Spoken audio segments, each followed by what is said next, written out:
Hello, everyone. Heritage interpretation is a meaning-making process through communication, participation, and experience. But how we can do this process, meaning-making process, better? Probably the answer is in capacity building. And that is why the next 50 years of World Heritage System will more focus on capacity building program. As a part of exploring for the next 50 years of World Heritage Convention, we would like to discuss about the vision and future of capacity building program. I am Soo-Jung Lee, a moderator of this discussion today. We have invited 3 panelists from 3 leading institutes of capacity building program of heritage. So before we start, I would like to introduce 3 panelists. The first panelist is Professor Yong Xiao from Whipic. And our second panelist, we have Ms. Harry Shim, the Head of Education and Networking Office of Whipic. Our final panelist is Ms. Valya Stojoti, a Program Coordinator and Training Coordinator of Interpret Europe. Thank you very much again for joining us today. Now I would like to ask 3 of you to start with brief introduction about the goal of your institute and why capacity building program is important. Shall we ask to Professor Yong first, Professor Xiao first? Okay, thank you very much. At first, maybe I would like to share the screen about one point about Whipic and our mission about the capacity building. Sorry. Here, I would like to just share about our experience about the capacity building in our Whipic. This is the structure of the Whipic, and you can see the structure from the governing board, executive committee, secretariat, and we divided into 3 parts: centers, or the Shanghai Center based in Tongji University, and we specialized in the architectural heritage, urban and rural heritage, and cultural landscape, etc., etc., which means the living heritage, yeah. And the Beijing Center specialized archaeological sites and the nature heritage. And the Suzhou is specialized in the traditional technologies, etc. And but the program priorities of our Whipic, we can find these 5 parts through the training, research and practice, cooperation and exchange, editing and publishing, and the dissemination and promotion. And we focused on the Asia. The first focused on 6 priorities. The first is Asia Pacific region capacity building strategy. The first one is about the capacity building, and then the main themes about HUL, historical urban landscape, HIA, heritage impact assessment, and world heritage and sustainable tourism, management planning for cultural heritage, and world heritage education. So based on these strategies and our capacity building, Whipic Shanghai, just one of 3 centers, and we focused on the priority themes of World Heritage about the impact assessment for World Heritage and World Heritage and sustainable tourism. And we organized capacity building trainings, etc., for a long time. And we worked with the ACCU, NARA, ECROM, ECOMOS, etc. And also now we develop the capacity building of the historical urban landscape. So since 2008, Whipic Shanghai has organized 46 training courses, which contributes to 1,817 professionals, while more than 19% are from the Asia-Pacific region. It also benefits 82 countries in total and 39 countries in this region. For example, last year, we with UNESCO Paris and ICOMOS and ICROM, and we organized a training on impact assessment for World Heritage in Philippines, and we organize this online training course and to do how organize the HIA under the context of World Heritage. And also, for example, the capacity building and technical assistance management plan for World Heritage in Mongolia. Also, we organized last year with the Cultural Ministry of Mongolia and UNESCO Asia Pacific sectors. Yeah. So this just these two cases, and also we have organized many capacity building program in China. For example, the World Heritage and Sustainable Tourism and Natural Properties, Wulingyuan Scenic Interest Park, and also the World Cultural Property, Hailongtun, and also, for example, the Pingyao Asian City, Lijiang Old Towns, etc., etc. And so very important that to raise awareness of the local people, local authorities, and also very, very important to raise the technical level of the local technicians. Yeah. This maybe you can find some pictures from these training courses. It is a program-based methodology. With according to each World Heritage site, we will organize interview with residents, the questionnaires, and the research on state of conservation, and also some on-site workshops, and to work with the local authorities and the architects, urban planner, and preservationists, etc., etc. Yeah. So it is just a very brief introduction of Whipic and also the capacity building program of Whipic Shanghai. Thank you. Thank you very much, Professor Xiao.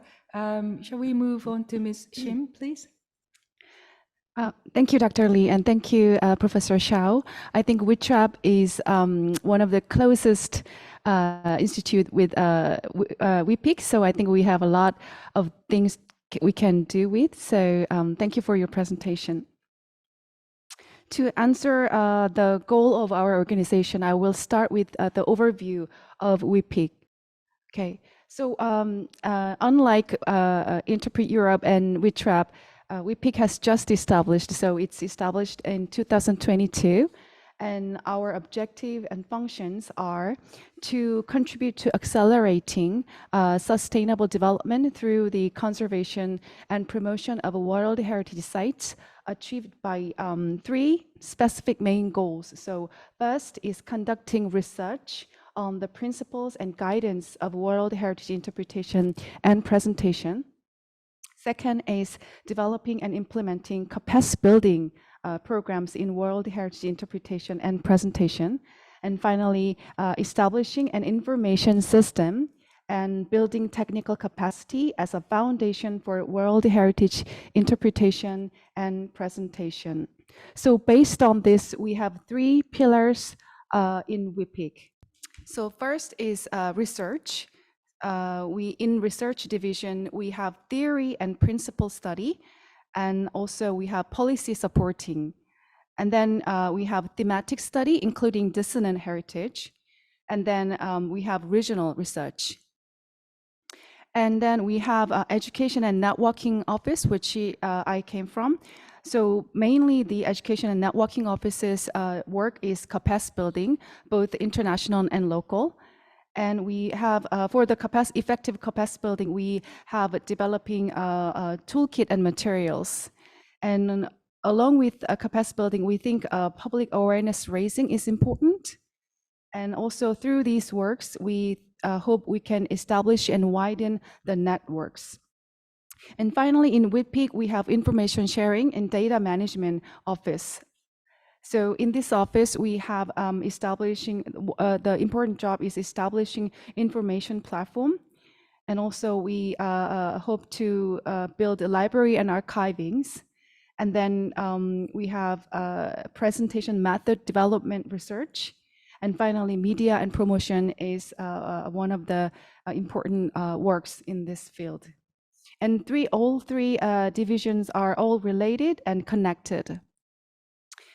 And to answer the question of why capacity building is particularly important for our center, I would like to share the rationale for Whipic capacity building programs. So because we are interpretation center, we are based on, our philosophy is based on the Ename Charta, which is the e-commerce heritage interpretation and presentation for cultural heritage. So the charter says, along with the research and evaluation, training is the essential components of the interpretation of cultural heritage. And then we had the feasibility study for Whipic's establishment, commissioned by UNESCO, which was studied by Professor Mario Santana Quintero. And in this study, the center will be focusing on capacity building programs in the short term, and eventually establish regional training center in the global priority areas, including Africa and Central South America. And in Korea, we have also national law called the Special Act on World Heritage. And we revised in 2020 for the establishment of Whipic. And we also inserted that capacity building programs are one of the most important jobs of Whipic. And last year, when we established, UNESCO and South Korean government had an agreement. And in this agreement, it says the objectives and functions are development and implementation of capacity building programs for World Heritage interpretation and presentation. And because we are we are UNESCO organization, we work in the UNESCO framework. So according to UNESCO midterm strategy, it says we should be a capacity builder, which is providing advice for policy development and implementation and developing institutional and human capacities. And also, I would like to talk about the environmental setting that we have, which requires more and more capacity building for preserving and use of world heritage. So in 2002, we had the Budapest Declaration, which defined the capacity building as one of the strategic goals of the World Heritage and the core of the sustainable implementation of the convention. And in 2011, UNESCO had a very big paradigm shift from global training strategy to the World Heritage Strategy for capacity building. So it was a very big paradigm shift. And in this document, it says that the capacity building is the most efficient means of protecting OUV and other values of world heritage. And even for the document that policy for integration of sustainable development perspectives into the process of World Heritage Convention in 2015, it says capacity building for practitioners, institutions, and associated with communities network is required. And as you know, recent World Heritage Committees, they have a big surge in requests for capacity buildings for the protection and management of World Heritage sites. And finally, as you know, we have more and more dissonant heritage around the world, and UNESCO World Heritage Committee had a special international open-ended working group to discuss the site associated with recent conflict. And in this working group made the guiding principle to resolve this issue. And in this document, according to this document, when one member state tried to inscribe a heritage to the list, and it counters an issue, then the member state should insert a section titled Education and Information Program along with the interpretation strategy in the nomination text when it's needed. So these were mainly the answer for the first question for Whipic. Thank you very much. Thank you very much, Ms. Shim. Shall we move to Mr. Jyoti, please? So, who is Interpret Europe? Because I'm here representing this network, and I would like to share a few words about who we are. Our motto is join and share, because Interpret Europe is a network of professionals from different parts of the world, mainly European countries, but not only. And through this network, the idea is that we want to share our experiences, to share our ideas, to make heritage interpretation stronger in our countries. The official name of the network is the European Association for Heritage Interpretation. It was established in 2010. And today we have more than 800 members in 44 different countries. We believe that to learn from our heritage is essential for a shared future in Europe, but also in the world. So our mission is to empower those who inspire meaningful connections with Europe's natural or cultural heritage and shape our common future. I would like to emphasize the fact that we talk and we use both types of heritage, natural and cultural, tangible and intangible, when we are talking about heritage interpretation. Our goals as an association is to embed heritage interpretation at European and national levels. So we are working both on the European level, like the European Commission or other institutions that are transnational, but also we are working on national levels, trying to embed heritage interpretation. And also to foster a growing membership that will support and be supported by the association. Very briefly, our structure starts from all of us. Every member is a part of the General Assembly, and we all have the responsibility, but also the opportunity to elect our supervisory committee. The supervisory committee appoints a board of directors, and it is the director or the directors who authorize some coordinators. Each coordinator is dealing with a different subject or a different area within the network.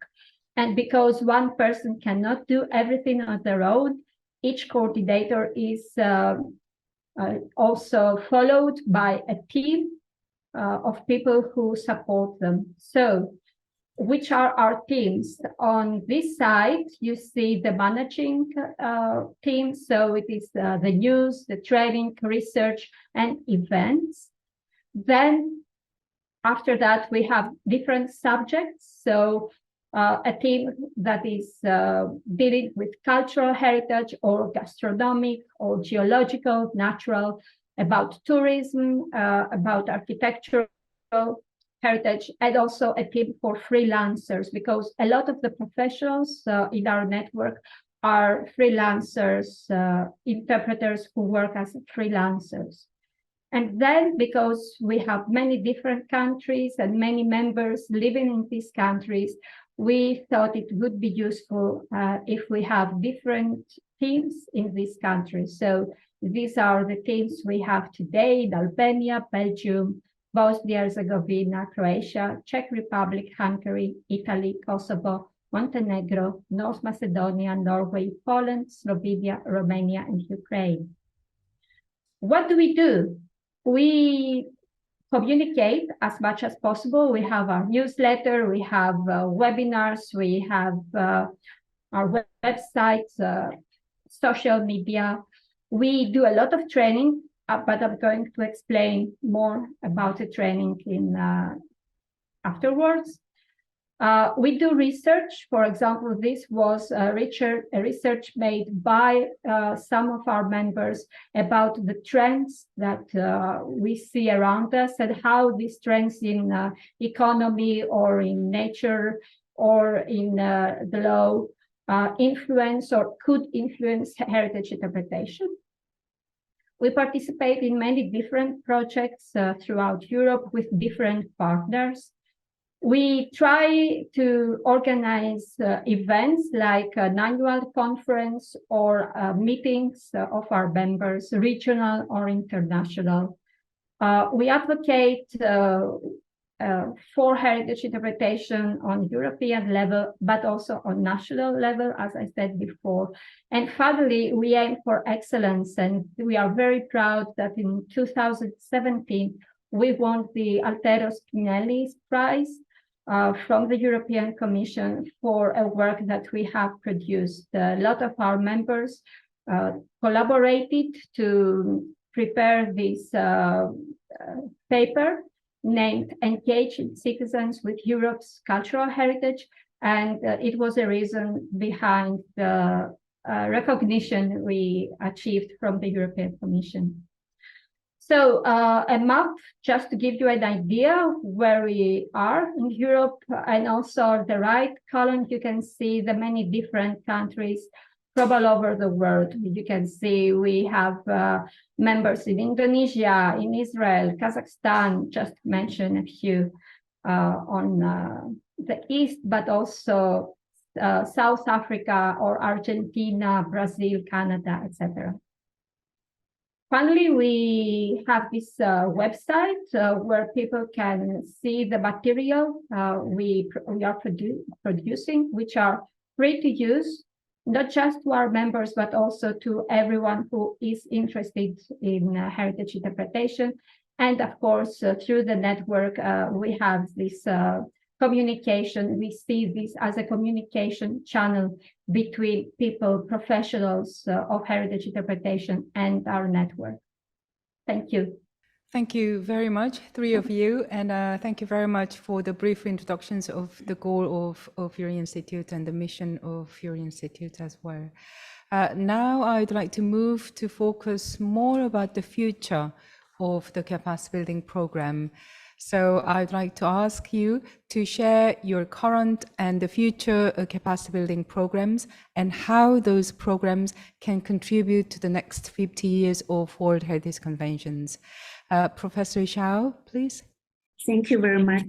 I think, as we have mentioned, that capacity building is a very important or essential for our heritage conservation, and also the very important help to raise awareness of the great public. Yeah, so from my own experience, as I worked for a long time for the living heritage, and that means from the monument, very historical monument, very monumental heritage to the living heritage, very vernacular architectures or some more ordinary heritage, etc., etc. And so we found that the right holders and the stakeholders are more and more diverse. Yeah, so how to attract them or ask them to participate in the conservation program, and to, I think very, very important is to understand the value and the attributes of the value of the heritage site. So this is the key point. And so that the capacity building maybe at first is to help the local people, the local authorities, and the local architects, urban planners, or some the stakeholders, and to understand the values of the World Heritage Site. So now in WeChat Shanghai, we are developing a very interesting and I think very important heritage education program for the kids, for the youngs, and for their parents also. Yeah, and for the tour guides and for the inhabitants, it is very important. And we will try different and very creative programs. For example, the comic, for the children and for the kids, and also we'll organize a workshop for the inhabitants, etc., etc. So I think it is very, very important to help them or to build the bridge between the professionals and between the great public. This is the one program that we are developing. And the second very important is the capacity building for the managers, the heritage managers. We have 3-level training courses, programs, and we are developing. One is the regional capacity building program. For example, the training on impact assessment for World Heritage, which held every 2 years with World Heritage advisory body, for example, ICROM, which meet the urgent needs of the state parties and the World Heritage sites. This is at the regional level. And the second level is the level of the state parties, which meets the requirements of the different, there are different requirements, and we will design the capacity building program according to their requests. For example, just I mentioned that for Philippines and for the Mongolia, they have the different requests, and we will design the program and ask the relevant experts to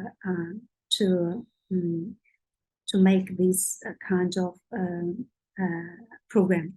And the third level is a World Heritage Site, and the more aspects of objective of culture, environment, economy, and so on will be involved. And we will organize the training program on site, just with the local authorities. We will organize the capacity building for the training course, such as management planning, suitable industry for sustainable tourism, if they need tourism, but not the mass tourism, but more sustainable tourism, and perhaps community engagement. And the audience will be broad and diverse, including government administrators, tourism practitioners, and local inhabitants, etc., etc. So, I mean, for WeChat's capacity building, I mean, will not do everything, maybe, but based on our priorities and program.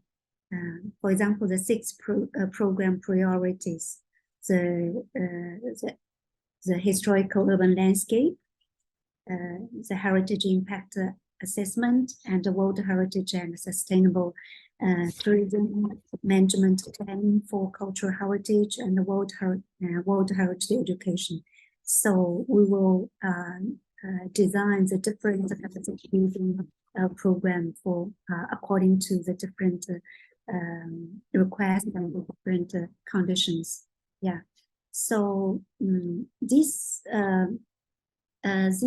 capacity building now we are developing. I think we also can work with you in interact Europe and Whipic. Yeah, and maybe we can discuss later. Thank you very much, Professor Xiao.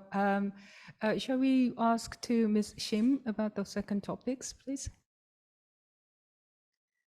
Yes, thank you, Dr. Lee. To start with, I would like to give overview of our current programs for the capacity building. So currently, because this is the initial period for Whipic, we are having our very foundational research on capacity building. So from last year, we have a study on capacity building for World Heritage interpretation and presentation. And this table shown on the screen is the sample core module for our capacity building program. So core module is consists of 4 different sessions.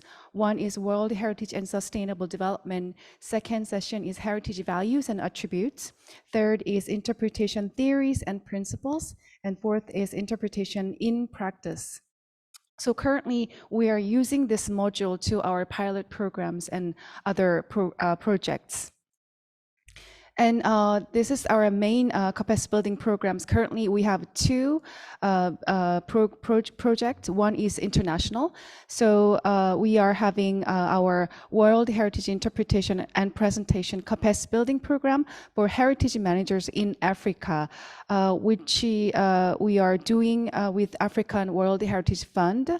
So for this program, we are first having our 3-day online session in August, and then we are having in-person workshop in October in Cairo. And we have 2 national programs as well. So first is World Heritage Managers in Korea Capacity Building Workshop. We are going to have it next week. And then the other one is Korean Heritage Tour Guides Capacity Building Workshop, which we have already done last month. And we also hope to contribute to the local people as well. So last semester, we had a program called Outside of School Class, Interpreting Heritage to the high school students in Sejong City, composed of 7 modules, including World Heritage, Intangible Cultural Heritage, Memory of the World, Heritage and Jobs, and also museums and heritage use. And we're for this project, we are working closely with the Sejong Municipal of Education Office. And along with capacity building, we think that awareness raising for the public is also very important. So currently we are leading the heritage interpretation component for the rehabilitation and development of Great Zimbabwe World Heritage Site project, which is a 2-year project and funded by the France Development Agency. And we're working with UNESCO Regional Office for South Africa. And also we are having the site event for the extended 45th World Heritage Committee this year in Riyadh in September. So if you are in the committee this year, please come and join us. And finally, we are having this Understanding Heritage Interpretation video production, which is easily accessible for children and just public as well. So when it's done, we'll be publishing and distributing the video to your organization as well. And these are the awareness raising programs that we had, including webinars, lecture series, and anthology research book for the 50 years of the World Heritage Convention. So these programs are all available on our YouTube and our website as well. So please join and use our materials.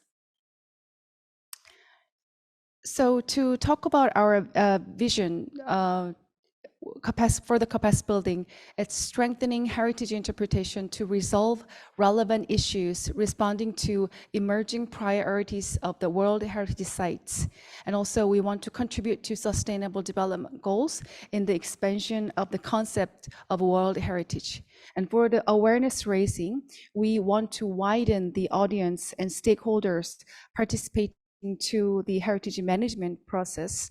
And also we want to have a bottom-up approaches to heritage interpretation and link government, academia, and private sectors as well. So to make this discourse into the infographic is something like this. So through the capacity building program, we want to cover local, national, and international as well.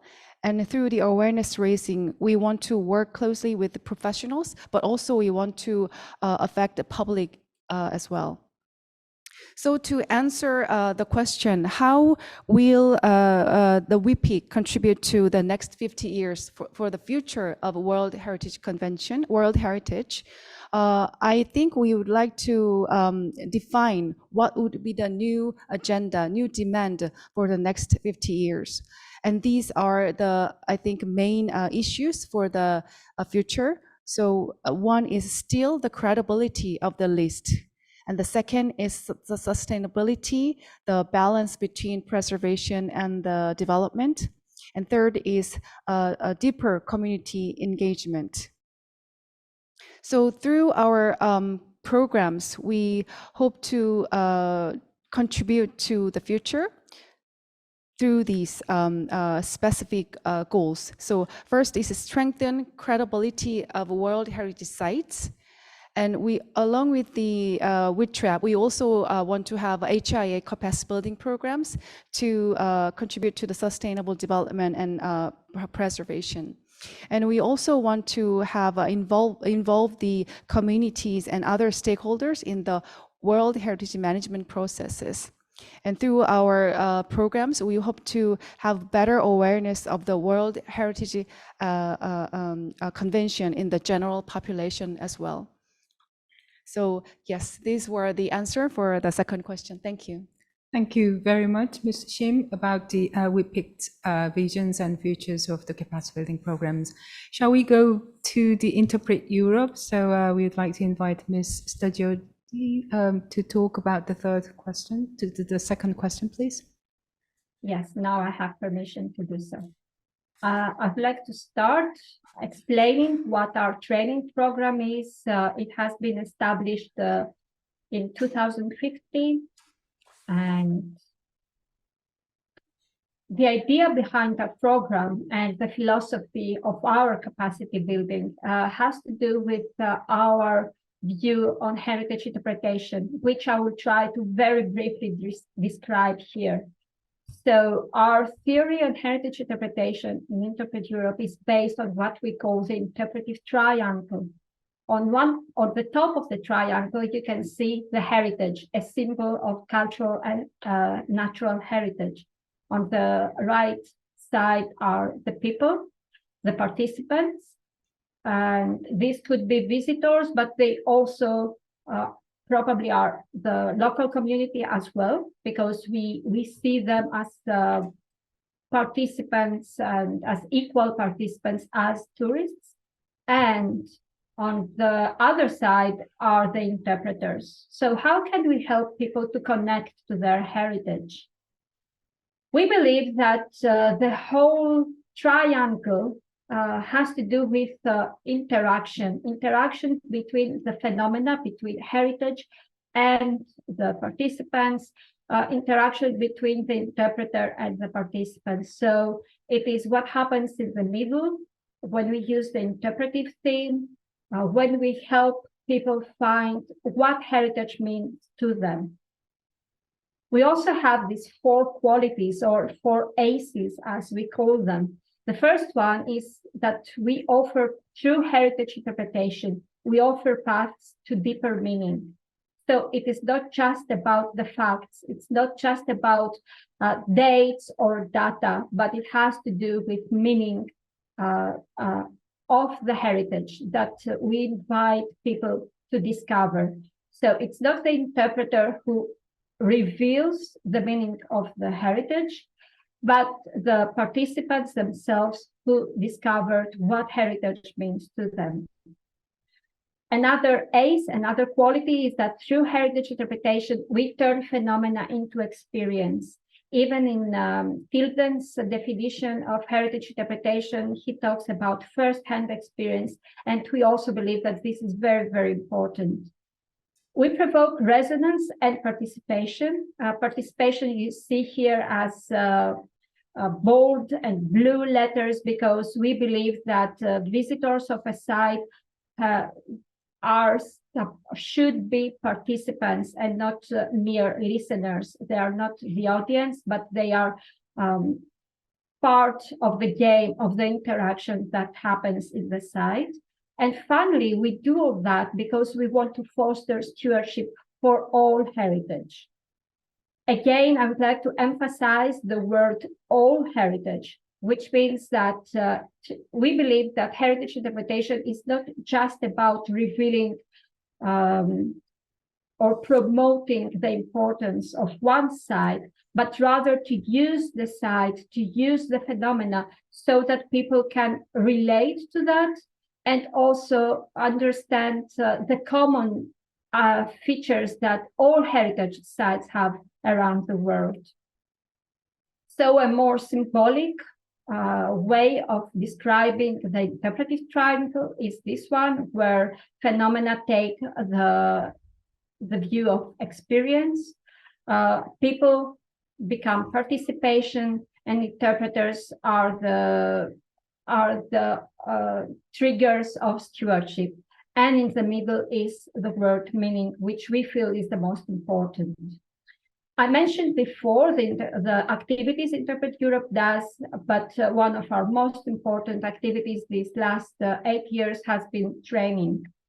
Our program consists of 3 certification courses and 2 modules, and more modules or courses are about to start. So the first one is for interpretive guides, has to do with personal interpretation.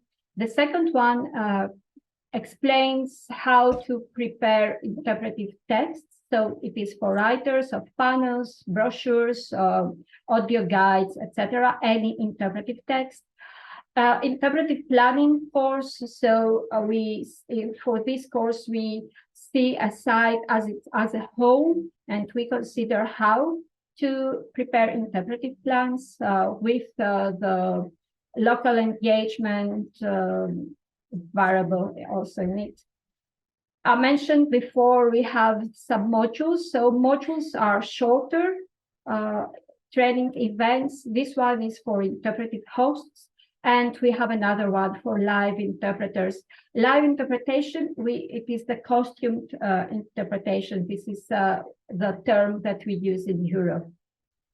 To create a course, it all starts from the members. If a member feels, if some members feel there is a need for a specific training to be organized and implemented, then we start working on that. We ask members who are most experienced on this topic to help us, and together we create the training.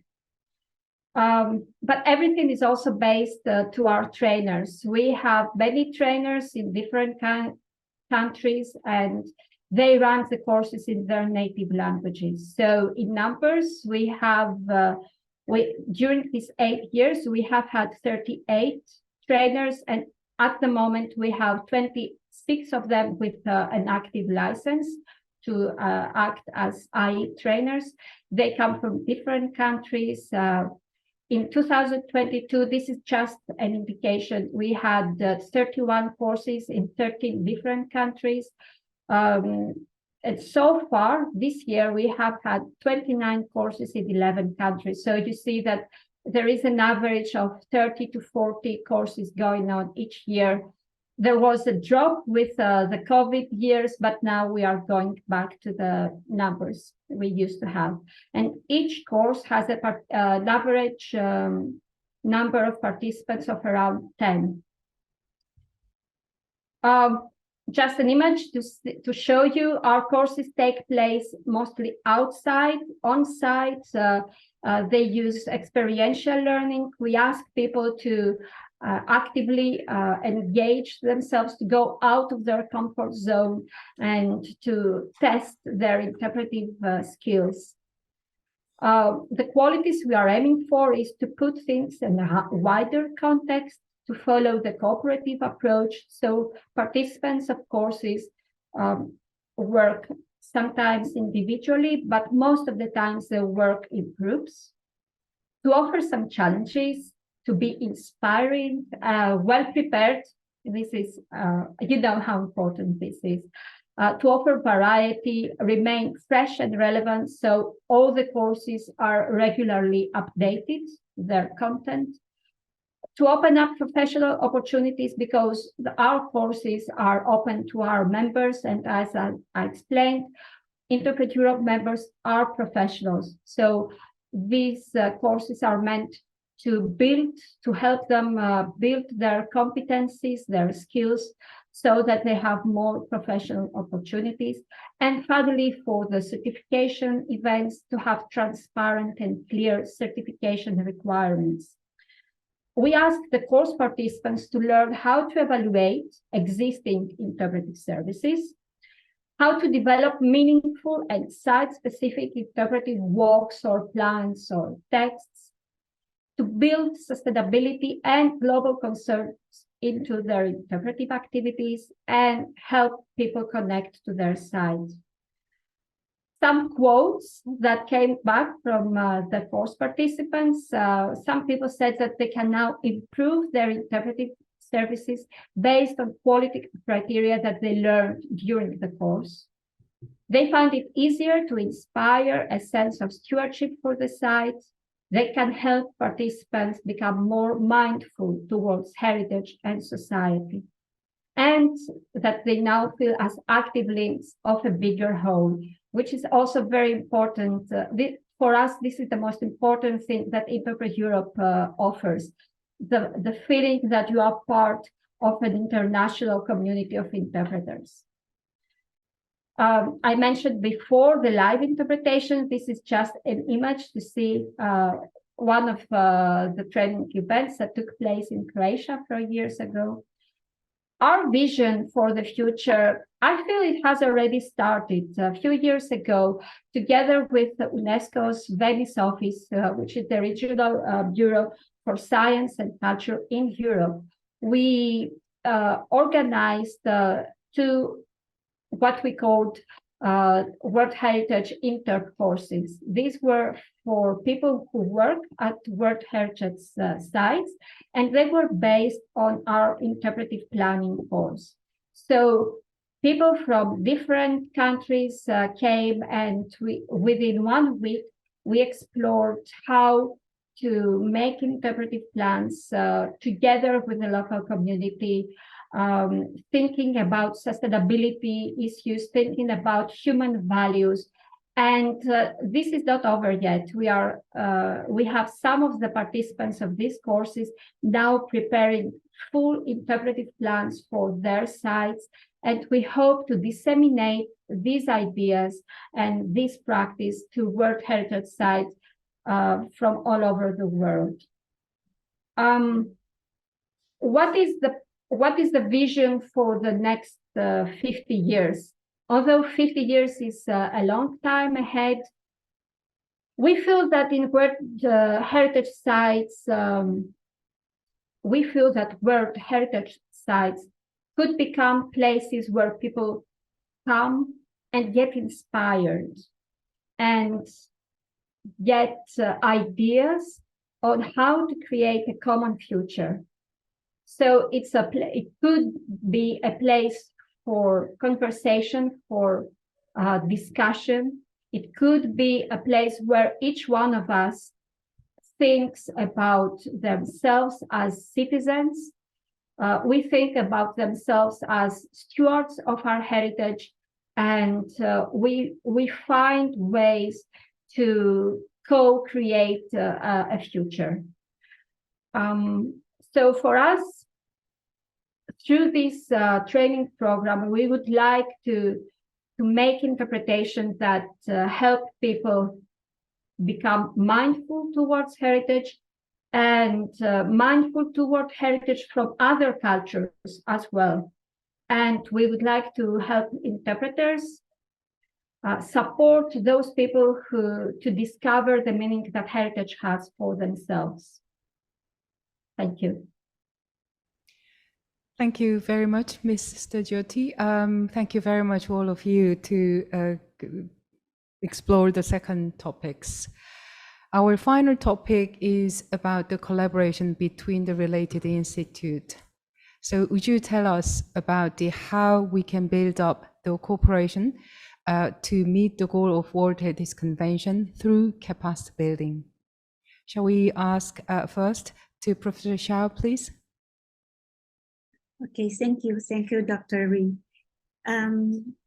Yeah, I think all of this discussion is quite interesting, and from above all, I think that maybe we have three level capacity building, or three category. One is for the administrators, for example, the ministry, or the managers of the World Heritage Sites, etc. This is maybe more, about the regulations, laws, and the public policies, etc., etc. And the second category may be for the conservation professionals.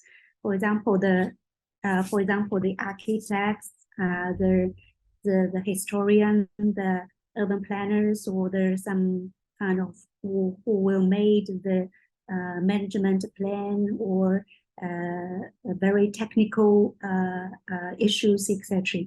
And the third part, or third category, is maybe for the general population, the great public, because they have no, sometimes more, majority of them, they have no knowledge about the heritage. They are visitors, they are the inhabitants or the students, and maybe we need to build the bridge between the professionals and to these general populations. Yeah, so I think maybe we can discuss which kind of the category. Yes, maybe we can work together and to develop the program, common joint program. Yeah, this is the first question that I would like to ask. And the second, maybe maybe about the suggestions. Yes, for the managers or the professionals, maybe we can organize the seminars, or to enhance the communications and exchange about the knowledges or the contents of the training courses, etc.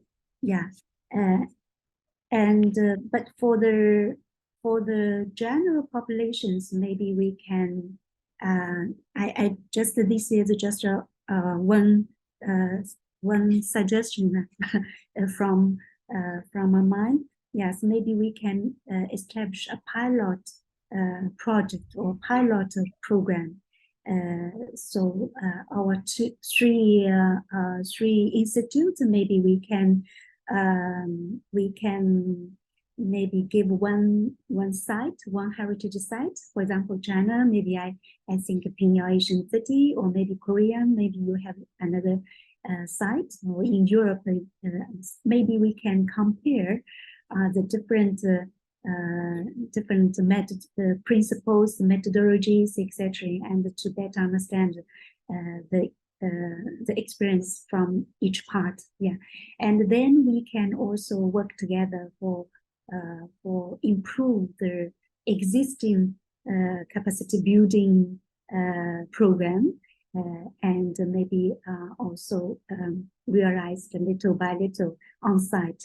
So I think it is maybe very interesting as to establish a pilot project. If we can achieve the common concept or common result from this pilot project, and maybe we can promote, or we can generate them through our network. For example, WeChat, we have the Heritab. This is a network of the heritage practitioners supported by WeChat Shanghai for the Asia Pacific region. And so that maybe we can generate this our experience, common experiences through this network or through Interpret Europe, or etc. Yeah. So this is my ideas for the first action. Yeah. Thank you. Just waiting for your your good idea. Thank you very much, Professor Xiao. It was a very much important suggestions that you made. Still, we do have to develop the ideas. Okay, shall we go to Ms. Shim about the Whipic? Thank you, Professor Xiao. Thank you for bringing the joint program for not only the practitioners and heritage managers, but also for the general public. I think this will be very meaningful, and this is something very practical that we can do all together. And I also would like to talk about the 2011 UNESCO World Heritage Capacity Building Strategy. And recently, ICROM has published a review report of how, for the 10 years, how the capacity building strategy has been implemented. And for the, just skipping the positive side, but to talk about the negative side, the ICROM has evaluated that it has failed to widen its audience, unfortunately, that to the institutions and networks and communities, and also for the national level policy and the governance and frameworks as well. So I think to fill the gap, we could also make a joint program to have a capacity building program for the marginal people that we have overlooked so far, so including communities. So that will be my suggestion as well. And also for the other thing, we have new priorities and new agendas as the society has developed. So now we have, I don't know, climate change, of course, and disaster risk reduction. And also the heritage impact assessment is really important. So I think we could probably not only the basic usual preservation and protection of the sites, but also we could work on the particular agenda every year to develop a new subject or theme so that we can work together for the further collaborative capacity building. Thank you. Thank you very much, Ms. Shim.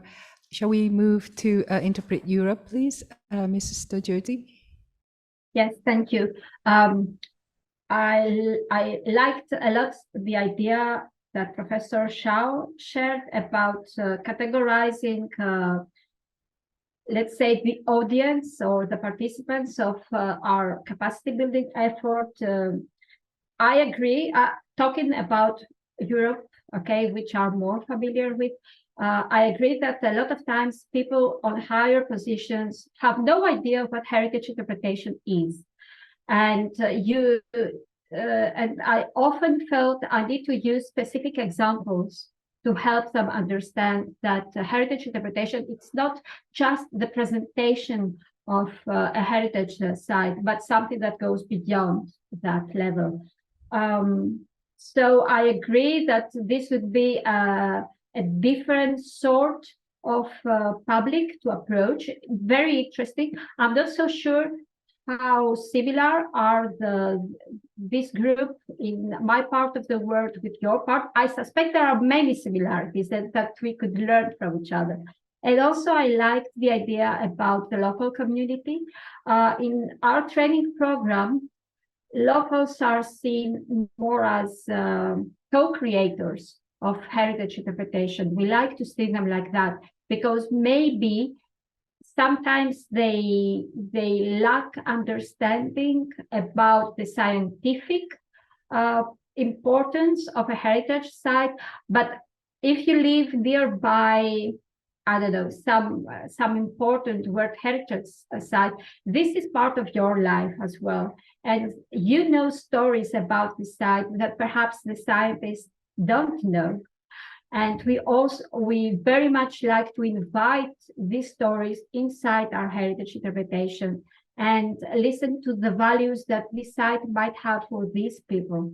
So again, there is a vast area of collaboration, I feel. And for me, it would be so interesting to explore ways on how we can approach, for example, local communities, not from a top-down point of view, you know, as the experts, but more like equals and willing to listen to their stories.